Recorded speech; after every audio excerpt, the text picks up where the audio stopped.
Hello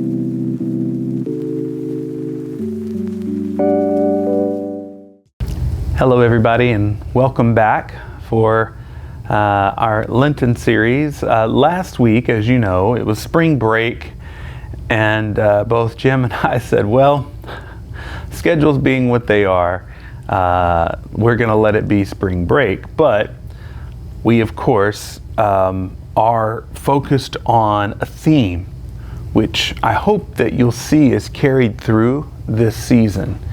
And I hope that by meditating, focusing on the topic of internal exile, that something about this season will help deliver you over to the abundance that is Easter, and maybe even give you a different way of understanding that important event and season that we celebrate in the church. The first Sunday of Lent, I spoke on mass incarceration, because mass incarceration is a form of exile in which persons are removed from society for any number of years. And then when they do get to reintegrate, it's in a very limited capacity, depending on where they live. In my sermon, I spoke mainly about the United States.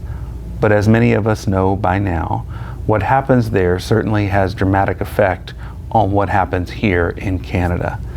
During that sermon, I was also very grateful to say that Canada's incarceration rate is one of the lowest in the world, certainly in comparison to the United States, which has the highest, if not one of the highest, incarceration rates. So that was staggering, and I think a number of you expressed, I think, bewilderment at the numbers and also disappointment.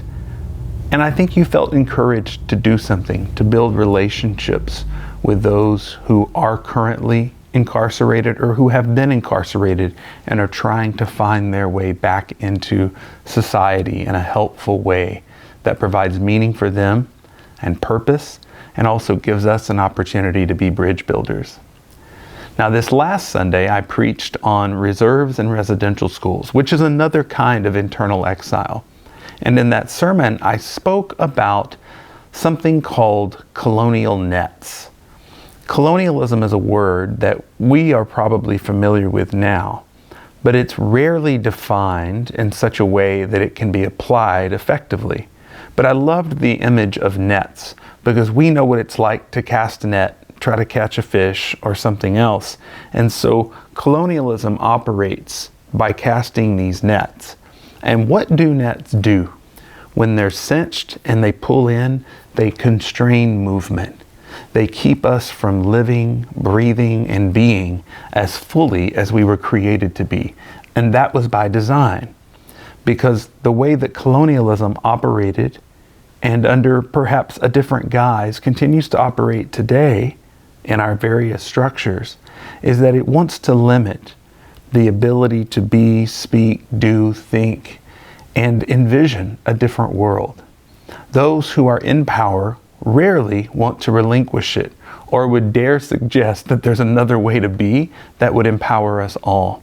But that's why we come together as a community of faith. We feel empowered when we read the text, when we meditate, when we pray, and we reflect together.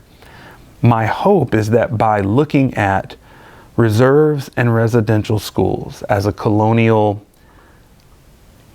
effort or project that was intended to displace and create internal exile, that we can see it similar to not only mass incarceration, but some of the other topics that we're going to cover during this season.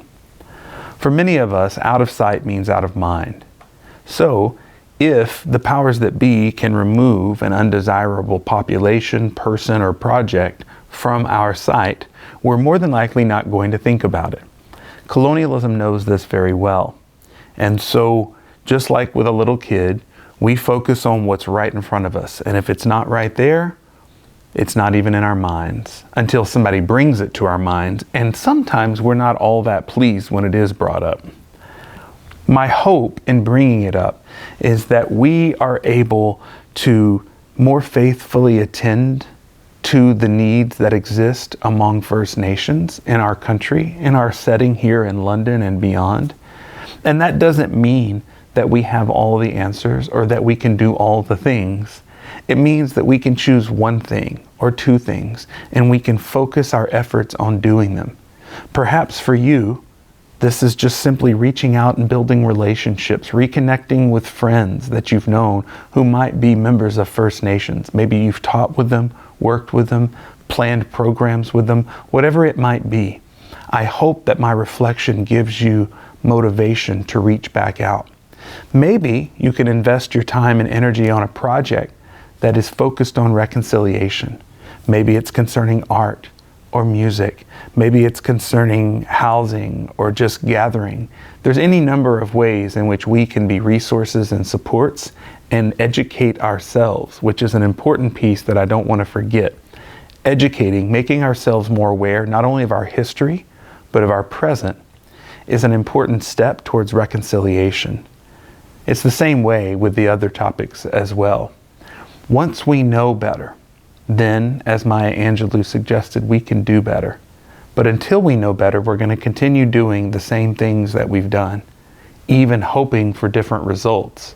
But you know what that defines. And so I don't need to even say that right now, but I will encourage you to take whatever I'm saying now, carry it with you for the remainder of this week into this Sunday, and continue to discern and sift through what the Spirit is calling you to reconsider and reconfigure in your life during this season of Lent. Be well. I'll see you next week.